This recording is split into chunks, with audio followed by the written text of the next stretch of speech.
Hi மக்களே. Yercaud and Hogenakkal tour பற்றி பார்க்கலாமா? நானும் என்னோடய ஹஸ்பண்டும் வந்து பார்த்திங்கன்னா தமிழ்நாடு டூரிசம் மூலமாக வந்து ஏற்காடு அண்டு ஒகேனக்கல் வந்து ட்ரிப்பு பிளான் பண்ணியிருந்தோம். ஸோ எங்களுக்கு வந்து பார்த்திங்கன்னா 10:30க்கு வந்து பஸ்ஸு. ஸோ அதனால் நாங்கள் பிஃபோராகவே போயிட்டோம். ஸோ அங்கே போயிட்டு புக்கிங் கவுண்டர் வெயிட் பண்ணிகிட்ருந்தோம். இன்னும் நிறைய பேர் வரணும் அப்படின்னு சொல்லிட்டு நாங்கள் அங்கே வெயிட் பண்ணிகிட்ருந்தோம். அதுக்கப்புறம் பார்த்திங்கன்னா அரௌண்ட் ஒரு 11 o'clock வந்து பஸ்ஸை வந்து ஸ்டார்ட் பண்ணாங்க. ஸோ ஏர்லி மார்னிங் 7 o'clock வந்து ஏற்காடு ரீச் ஆகிட்டோம். ஏற்காடு ரீச் ஆனதுக்கப்புறமா வந்து டிடிடிஸில் போயிட்டு காலையில் பிரேக்ஃபாஸ்ட்டை முடிச்சுட்டு பக்கத்தில் இருக்க படகு சவாரிக்கு போயிருந்தோம். ஸோ கிளைமேட்லாம் வந்து பார்த்திங்கன்னா சூப்பராக இருந்துச்சு. அன்றைக்கி நிறைய ரஷ்ஷும் இருந்துச்சு.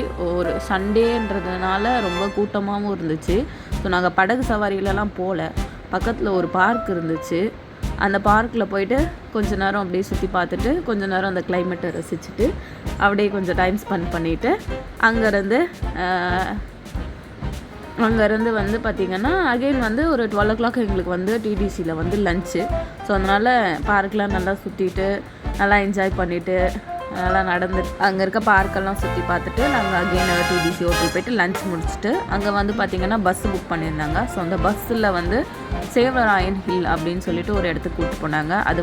அது வந்து பார்த்திங்கன்னா ஏற்காடுலேயே வந்து ரொம்ப பெரிய மலையாம். அதுதான் வந்து ரொம்ப பெரிய மலைன்னு சொன்னாங்க. அங்கே வந்து பார்த்திங்கன்னா ஒரு பெருமாள் கோவில் ஒன்று இருந்துச்சு. அந்த பெருமாள் வந்து பார்த்திங்கன்னா கோவிலுக்குள்ளே இருந்தார். ஸோ நாங்கள் நேராக நடந்து அந்த பெருமாள் கோவிலுக்கு போகணும். அந்த மலை மேலேயே இருந்துச்சு. ஸோ அந்த பெருமாள் கோவிலுக்கு போயிட்டு அங்கே வந்து பார்த்திங்கன்னா மஞ்சள் தான் வந்து பிரசாதமாக கொடுத்தாங்க. ஸோ நல்லா சாமியெல்லாம் கும்பிட்டுட்டு அதுக்கப்புறம் ரோஸ் கார்டன் கிளம்பிட்டோம். ரோஸ் கார்டனில் பார்த்திங்கன்னா ரொம்ப பெருசாலாம் எதுவுமே இல்லை. சும்மா ஏதோ செடி வச்சுருந்தாங்க. மேபி அது சீசன் இல்லாமல் இருக்கலாம்னு நினைக்கிறேன். ஸோ சும்மா சிம்பிளாக ஒரு செடி இருந்துச்சு. ஏதோ வீட்டில் வைக்கிற மாதிரி இருந்துச்சு. ஸோ பொட்டானிக்கல் கார்டன் போனோம். அங்கே சுத்தமாக எதுவுமே இல்லை. ஸோ இது எல்லாத்தையும் முடிச்சுட்டு அகெயின் வண்டியை ஏறி டிடிசி ஹோட்டலுக்கு போயிட்டு நைட்டு டின்னரை சாப்பிட்டுட்டு அங்கேயே ஸ்டே பண்ணி